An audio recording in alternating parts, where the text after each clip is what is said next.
I'm trying to think back the last couple of years of TI where it has felt like there's been that clear of a favorite after the groups. I'm not sure if that was the case. LGD was 1 year, but they didn't win. Yeah. Got third place, I believe. We're going to see a skewer here from Faith Beyond. Whitemon in quite a bit of trouble. I think he's resigned to his own death here, but Jin-Q might get right-clicked down by 23 Savage as well. Looks like it'll end up being likely a trade of sorts as Faith Beyond just needs a couple more right-clicks with that shockwave. Savage almost. Jin-Q quite low, but they're going to turn this around, and then Jin-Q, waveform, couple more right-clicks. Down he goes again. Point is crazy, considering it's a DK versus TI10. He's going to connect. Cuckoo, he's done. You picked it into that. Oh, hang on. Yep. Mid lane. Dragon form. Y in the vicinity. Swarm comes out as well, but a nice LSA. Carl has his ult and nothing to say will drop as a result. And Y taking some right clicks as well. So double kill for Carl. Nice rotations from T1 overall. Jin-Q gonna get caught by the frostbite. This could be a triple kill for Carl. Indeed, wow, it nice is. Move. Talk about a bounce back for T1. Really, really good rotation. Largely because of what I think, because of what BSJ said. This is a very good initiation. Y gets off the Nightmare. Nothing to say is in his Dragon form as well. You can see Whitemon taking most of the damage here, but there's the duel. Carl doesn't have that much mana to expend, but the LSA should be enough. There's nothing to say. Takes another death in this game. Carl working on the boots of travel as 23 Savage now in the jungle.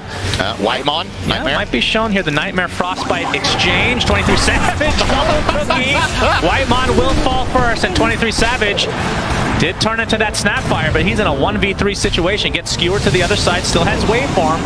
Will be going into the cover of the arms of Carl, who gets off Laguna Blade, but here's that's going to take up that much space farming, so that leaves Faith Beyond to get really big. There's the stun into the RP. Do they have enough damage to take out the Morphling? Yes, indeed they do. And T1 burning. Absolutely getting crushed right now. 3K net worth lead. Nightmare. Do they have the vision? Yep. The time-lapse in place just for the HP, but double kill goes the way of Jin-Q, and a tier 1 tower to fall as well. But talk about getting value out of a rune. He got further. And with superior vision right now in this area, Kuko's kind of potentially thinking about this. They will see the wall. RP was canceled at the very least, but it's going to cost Faith Beyond his life. I don't know if that was just perfect timing or if that was actual reaction. Overwhelming odds comes out. Carl continuing to chase. Don't think they want to go high ground. A little bit too sketchy. Only a 25-second death timer, so not enough time to really go for Roche, but the smoke from T1 trying to wrap around. But you can see the positioning for PSG.LGD. There is the initiation. That's going to be the first duel victory for Cuckoo. And when it's this early in the game, it's really difficult to go get Roche because the timers are so low and they didn't really expend anything. RP is still online. Like, if he had used his RP, then maybe. Yeah, biggest gold swing that T1 have had go their way in the entire game. Yep, absolutely. As we're going to see Whitemon get picked off. RP. RP. Nice press. Okay. Well, that didn't result in much. And here's the duel onto the Dragon Knight. By that now from Whitemon, but it looks like the damage is going to go the way of the Dragon instead. It will be a trade of lives, though, as that is a dieback on the Whitemon.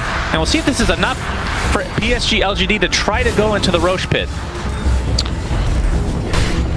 It's 2 dead. So you know when you buy back and die again, the timer gets added on top? Yeah. I wonder how many extra death seconds he got out of it. Yeah. And another 10 seconds though, so it's coming in a bit close. Oh, we got the horn toss. Whitemon dead again. He's just racking up these deaths, but Cuckoo and company, E-Blade's not going to be enough to take out Faith Beyond. He's going to have RP now. Zephyr taking quite a bit of damage, but will back up to safety. And I think T1, you can see the Mortimer's Kisses. This is definitely going to force them back. And the Dragon Knight initiates onto Cuckoo, has to press the attack himself. Looks like he will be able to walk away safely, though. Carl gets Dragon Tail, but there's the press the attack save.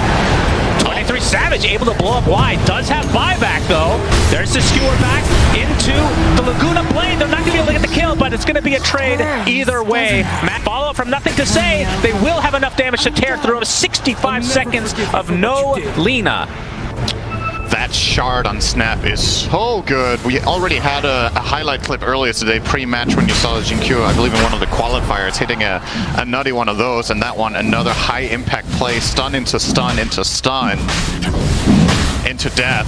Yeah. They probably had another Dragon Tail. The save is not enough, though. Press the attack. Usually a fail-safe. Not this time around. Just too much damage to work with on LGD's side. And that should finally mean Roche is conceded. Gonna go the way of Ame here. Form expiring about 2 seconds into the push, but they're just so confident. Oh, he gets the Nightmare off. That's the Aether Lens. Look at that ridiculous range. Of course, has Fiend's Grip if they really need it, but it doesn't look like it'll come to be. Oh, press the attack. They're actually going to expend RP. This is a really important kill. Oh, they also grab. Finally taken out. Does take quite a bit, but nice catch there by Y. Yeah, that's a big pick on Carl and LGD. Just straight down mid. That's still a minute to burn. They want to force the buyback, I think. Yeah, absolutely. Can't blame them. The E-Blade. They get it. Yeah, DK looks fine for now, but there's the duel. Can they save him? Carl pops the BKB, trying to create as much space on the sideline as possible. Laguna Blade blows up the Bane in the meantime. Eventually, Cuckoo does fall. It's a 2-for-2 with the buyback now onto Carl.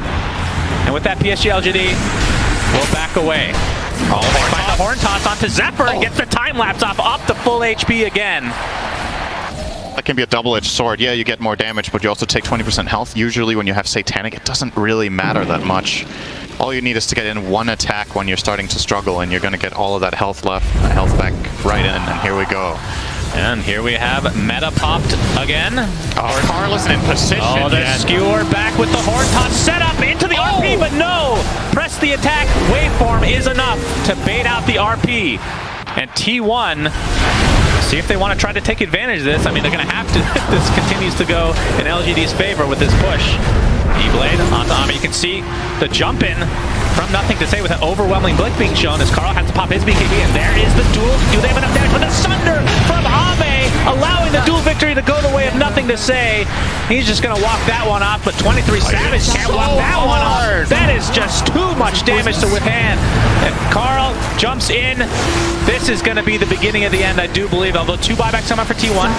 And the Metamorphosis is running out, but again, he has Demon Seal to work with. Bane's going to take a tumble. Whitemon drops to the deck as well, 1-for-1. Laguna Blade, Ame getting extremely low. That's just the Aegis, though. Carl completely out of mana. Nothing to say, is still alive throughout all of this, some way, somehow. And just going to play all the pressure to the racks here. This will be a dieback onto Carl.